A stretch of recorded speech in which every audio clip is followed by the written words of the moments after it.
Ryan Radia on that Competitive Enterprise Institute fellow. It is a sort of maybe the market's compartmentalized, Ryan. I don't know, but what do you make of the reaction the stock is getting, at least? Well, it's a sign that privacy concerns are taken very seriously by users and by the marketplace. Companies can risk fines, civil penalties, reduce engagement if they don't live up to their privacy assurances. You know, it's interesting that Apple, on a separate issue, had this FaceTime bug that allowed folks to listen in on other members' calls.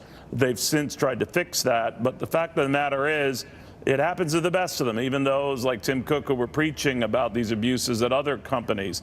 But it is a very, very big issue. It seems like the more technologically advanced these guys get, the more this kind of stuff can happen. That's right. We live in a world of risks, and even big companies with huge teams of privacy experts like Apple can and will make occasional mistakes. You're right, Tim Cook has long been preaching that they care about privacy, and to his credit, Apple has a good privacy track record, but even companies, whether it's Google or AT&T or Facebook, have had issues with privacy.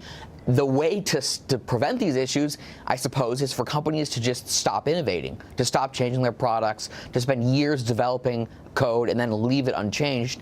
I think consumers, however, prefer innovation, even if it means occasional small risks that their data will end up in the wrong hands. Well, as long as there are small risks. But, you know, the numbers bear out what you're saying, Ryan. I think people do carefully weigh the convenience and even how much they like a certain social media site. And then what happens when they leave that site? What do they go to after that? And some of them weigh it all and say, you know, hopefully these are limited and hopefully these are exceptions, because I'm staying with Facebook, because the numbers so far seem to bear out the company. That's right. And so you can imagine a world where, just like people pay a Netflix bill every month, they pay a Facebook bill or a Google bill every month to get those same services in a way that doesn't involve individualized advertising. But in a sense, when you're paying with your information, you don't lose something that's rivalrous. But if you're paying with money, that's money you don't have. So there does seem to be, as you pointed out, a large consensus that users are willing to make that trade-off in exchange for getting something valuable to them that they do not have to pay for. Would they pay for it? I think they would if that were the alternative. If you couldn't get these platforms for free, we could see people paying a few dollars a month, perhaps maybe more, for social media platforms.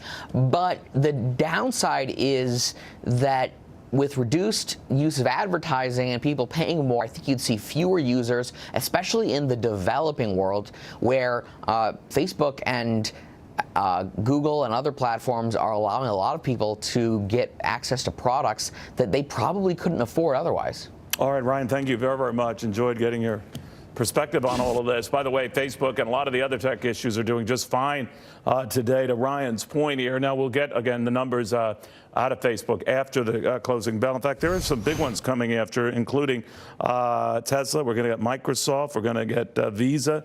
A whole swath of them. In fact, better than 100 of the S&P 500 companies reporting this week, and the busiest blitzkrieg of earnings we've had to date. So we'll get a better pulse on those earnings and what's happening after this.